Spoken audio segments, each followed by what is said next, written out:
অসময়ে বৃষ্টি আর অতিরিক্ত রোদের পাশাপাশি কমে গেছে মাটির গুণাগুণ। আর এতে ফসল ফলাতে এখন আরও বেশি বেগ পেতে হচ্ছে কৃষককে, বেড়ে যাচ্ছে উৎপাদন খরচও। বিশেষজ্ঞরা বলছেন প্রকৃতির এই বিরূপ আচরণ সামনে আরও প্রকট হতে পারে, আর তাই বদলে যাওয়া পরিস্থিতি নিয়ে কৃষকদের সচেতন করে তুলতে হবে। প্রতিনিধিদের পাঠানো তথ্য ছবি নিয়ে ডেস্ক রিপোর্টে দেখুন বিস্তারিত। কৃষি প্রধান বাংলাদেশে সময়মতো বৃষ্টির অপেক্ষায় থাকেন কৃষক, কিন্তু কয়েক বছর ধরে বেড়েছে অসময়ের বৃষ্টি, সঙ্গে দেখা দিচ্ছে আকস্মিক বন্যা, দীর্ঘস্থায়ী খরাসহ নানান দুর্যোগ। তাই কৃষকের ফসল ফলানোর যুদ্ধ এখন আরো কঠিন। চাষাবাদে সার ও কীটনাশকের ব্যবহার দিন দিন বাড়ছেই, তারপরও কমছে ফলন। এর সঙ্গে বিপাক বাড়ায় প্রতি বছরের বন্যা আর নদী ভাঙন। অনেক কৃষকই বলছেন প্রকৃতির এমন আচরণ এক যুগ আগেও দেখেননি তারা।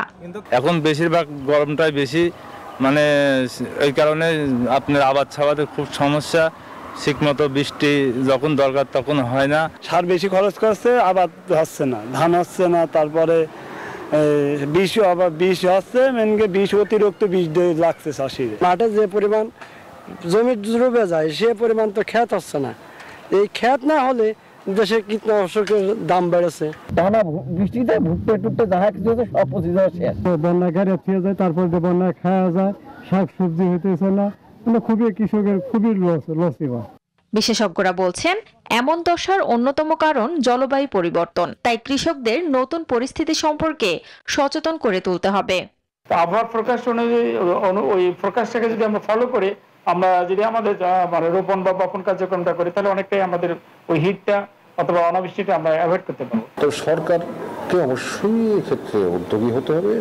সরকারি যারা সংস্থা আছে, যারা সরকারি কর্মকর্তা কর্মচারী আছেন, যারা কৃষিবিদ আছেন, বিশেষ করে ওনাদেরই এটা দায়িত্ব কৃষকদের কনসাস করা। কৃষি সম্প্রসারণ অধিদপ্তর বলছে স্বল্প মেয়াদী ও খরা সহিষ্ণু ফসলে নজর দেয়া হচ্ছে। নেওয়া হচ্ছে নতুন নতুন জাত উদ্ভাবনের উদ্যোগ।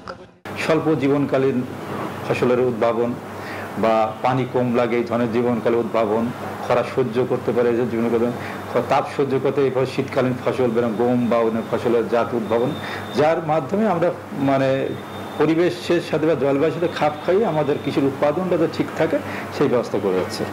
বিশেষজ্ঞরা বলছেন কৃষি আর কৃষকের সংকট কাটাতে গড়ে তুলতে হবে টেকসই কৃষি ব্যবস্থাপনা, বাড়াতে হবে প্রণোদনা। Desk report, news 24।